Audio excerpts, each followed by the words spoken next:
Hello everyone, আমি সুরভি জ্ঞানজ্যোতি coaching centre পক্ষ থেকে তোমাদের সবাইকে জানাই আরও একবার স্বাগত। আজকে আমরা আলোচনা করব দশম শ্রেণীর প্রথম অধ্যায় থেকে একটি গুরুত্বপূর্ণ বিষয় নিয়ে। দেখো আমাদের বিষয় কি আছে, নদীর বহন ক্ষমতা কিসের উপর নির্ভর করে, অর্থাৎ নদী যে বহন করে থাকে এই বহন ক্ষমতাটা কোন কোন বিষয়ের উপর নির্ভর করে সেটা কিন্তু আজকে আমরা আলোচনা করব।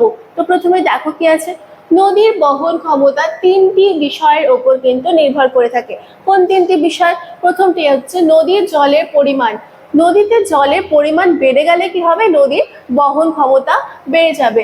নদীতে যখন জলটা বেড়ে যাবে তখন কি হবে, যে জলটা সহজে কিন্তু কিছু বহন করে নিয়ে যেতে পারবে। সুতরাং যখন নদীতে জল বেড়ে যাচ্ছে তখন নদীর জলের বহন ক্ষমতা অনেকটা বেড়ে যাবে। 2 নম্বর কি আছে, নদীর গতিবেগ। বহন ক্ষমতা সবচেয়ে বেশি বাড়ে নদীর গতিবেগ বাড়লে। যখন নদীর যে জলের স্পিডটা বা গতিবেগটা রয়েছে সেটা বেড়ে যাবে তখন কিন্তু সহজেই ক্ষয়জাত পদার্থগুলো তার সাথে বহন করে নিয়ে যেতে পারবে। নদীর গতিবেগ আবার নির্ভর করে ভূমির ঢালের ওপর। যেমন পাহাড়ি অঞ্চলে বা পার্বত্য ঢালে বা খাড়া ঢালে কি হয়, নদীর গতিবেগ কিন্তু অনেকটা বেশি হয়। আবার যখন সমতল ভূমি আসে তখন কিন্তু নদীর গতিবেগ অনেকটা কমে আসে।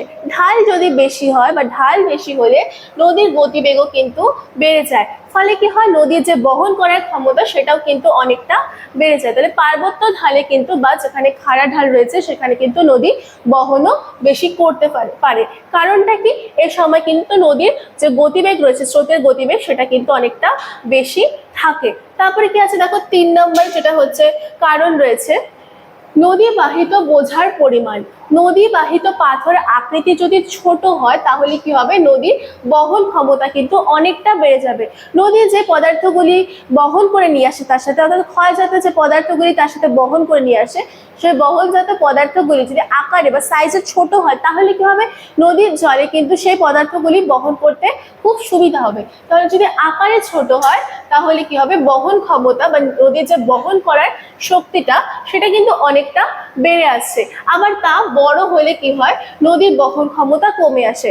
তাহলে আবার যখন এই আকারগুলো বা নুড়ি কাকর বালি পলি বা ক্ষয়জাত পদার্থগুলি আকার হলো বড় হবে তখন কিন্তু নদী আগের মতন কিন্তু বহন করতে পারবে না, বা যে বহন শক্তি রয়েছে সেটা কিন্তু কমে যাবে। তাহলে নদীর বহন ক্ষমতা কোন কোন বিষয়ের উপর নির্ভর করছে?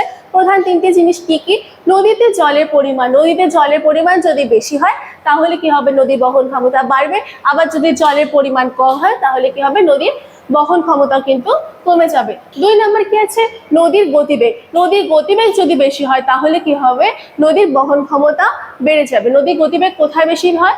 পাহাড়ি ঢাল বা পার্বত্য ঢাল বা খাড়া ঢালে কিন্তু নদীর গতিবেগ বেশি হয়ে থাকে।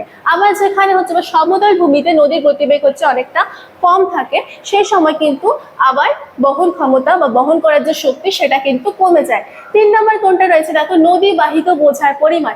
নদী বাহিত যে পদার্থগুলি রয়েছে সেই পদার্থগুলি যদি আকার ছোট হয় তাহলে নদী কি করতে পারবে, খুব সহজে বহন করতে পারবে। আবার যদি বড় হয় তাহলে কিন্তু যে বহন করার ক্ষমতাটা রয়েছে সেটা কিন্তু কমে যাবে। তো আশা করছি আলোচনা আজকে বুঝতে পেরেছো। সবশেষে একটি ছোট্ট ইনফরমেশন দিয়ে রাখছে, দেখো তোমরা যারা ভাবছো আমাদের সাথে যুক্ত হবে, স্ক্রিনে 2টো নাম্বার দেওয়া আছে, যে কোনো একটি নাম্বারে কিন্তু তোমরা কল করে আমাদের সাথে যুক্ত হয়ে যেতে পারো। যে সুযোগগুলি পাচ্ছ দেখো, নোটস এবং পিডিএফ পেয়ে যাচ্ছ, কোনো ডাউট থেকে থাকলে সেটা ক্লিয়ার করার সুযোগ পাচ্ছ, রেকর্ডেড ক্লাসের সাজেশনস পেয়ে যাচ্ছ পরীক্ষার আগে, ঠিক আছে। এছাড়া মক টেস্ট এবং লাইভ ক্লাসের সুবিধা কিন্তু তোমরা পেয়ে যাচ্ছ। তো আজকের জন্য কিন্তু এতটুকুই ছিল, দেখা হচ্ছে পরের ক্লাসে। Thank you.